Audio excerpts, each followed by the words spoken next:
Hello everyone, and welcome to my channel, You Are Never Alone, where we take biblical truths and practical advice to set us free from our abusers. And today is more practical advice and some observations. And you may be experiencing this. Your emotions are all over the place. And what I compare them to is basically when you think about the stock market and you buy a very volatile stock. Let's say you buy a stock that's volatile. It can shoot straight up or it could shoot straight down. But it's never just across the board, kind of a straight line where it just goes up and down, a little by little by little. Because our emotions can't do that in a normal situation. They can go up and down. But when you're in an abusive situation or a narcissistic or controller or manipulators in your life, your emotions are all over the place. They're up 1 minute, excited, down 1 minute because of maybe a verbal outburst, or you were just passive, they just use some passive aggressiveness towards you, or they, just belittled you. There's all sorts of reasons why they go up and why they go down. Everybody's probably got a little bit different story. But when it really comes down to it, is your emotions are in play. And then what happens to that is when stressors come on in your life, let's say, the hot water heater goes out in the house, or maybe you get a flat tire, or maybe just some of those unexpected things, or just normal stresses, or maybe you're just, taking out the trash and the trash bag breaks and you just get all upset because it's just everywhere, but it's something that can be cleaned up and, taken care of. That's what happens when we've been emotionally abused. Our emotions are not regulated properly, and we start looking at life through that lens of that up and down, up and down, up and down. And so once we start to recognize that, then we have to heal from that. And the only way that I can see to heal from that is to understand that we're going to have these emotions. We're going to have these ups and downs. And we have to start asking ourselves, why are we feeling this way? Why are we feeling so upset when something hasn't gone our way? Why we're upset with those little things, Maybe our computer stopped working and we're frustrated with it. Those things in life can be frustrating, but they shouldn't be to the point where we're so upset about it.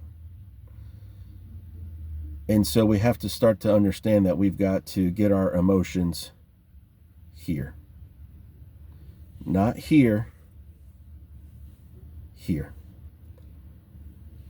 And really, what that does, I believe, when our emotions are up and down, is we really lose our self-confidence and where self-doubt comes in.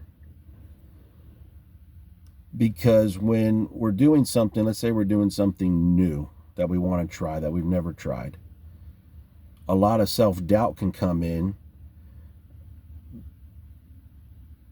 because we start thinking about what could go wrong with the new thing rather than what can go right.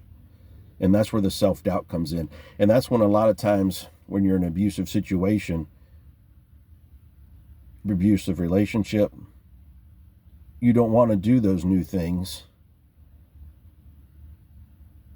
because you feel like you're not going to succeed. Instead of looking at the positive, you look at the negative, and then all those negatives control you, and then you just wind up saying, I'm not going to do that anymore. Or it could be your self-confidence, where I think it's self-doubt and self-confidence are a little bit different. Self-confidence, I believe, is things that you were confident in before, but now for some reason you're not able to do because you feel like you can't do it.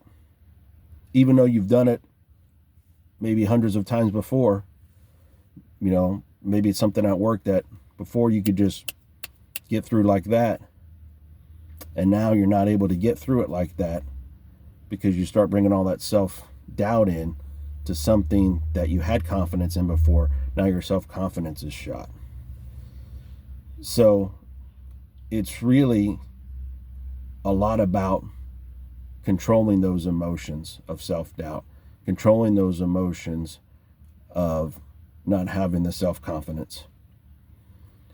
And when we can recognize that, then that, I believe, it starts a healing process. If we don't get those emotions under control, those things are going to happen to us the rest of our life. And the world as we know it is not perfect. And the world is going to just push us around more and more and more. We're not going to, in a sense, be able to handle those things when they come in. And we're just going to get more and more frustrated. And the more and more frustrated we get, the more and more our self-confidence and our more and more self-doubt comes in.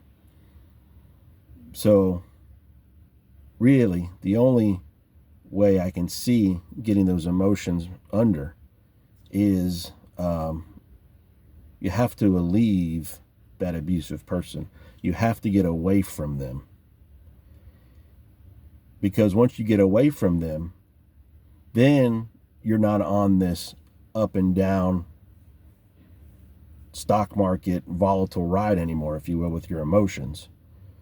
Your emotions start to come under control here. And you can start looking through life from a different lens. Those things you've always wanted to do, you're going to go do. Those things you've always wanted to try, you're going to try. Those things that you've always thought, man, I wish I could do that, but I just don't think I can. You're going to be able to do them. You're just going to have to push yourself a little bit, but you're going to be able to do them. This is not an easy subject to talk about when you're talking about emotions, because emotions play different in everybody. But just to sum it up, the key is to understand our emotions, to understand our emotions are not designed to be way up here and way down here. Our emotions are kind of designed to be here. So when you get some time, some free time, start thinking about those stressors in your life and how you handle them, and start trying to understand your emotions. Start trying to understand that it's okay that you have been up and down, up and down. Don't beat yourself up over it. But start figuring those emotions out. Start talking it out with somebody that you know, that's safe. Start journaling about your emotions. Maybe a video journal, maybe written out. But the best way, I believe, to get your emotions under control is to talk about it, to start regulating it. So, hey, if you like what you heard, subscribe to my channel. If you know somebody who could use this advice, please share it with them. And as always, as it says in John 14:1 and 2, you are valued so much that God is building mansions for you in heaven. Take care, and God bless.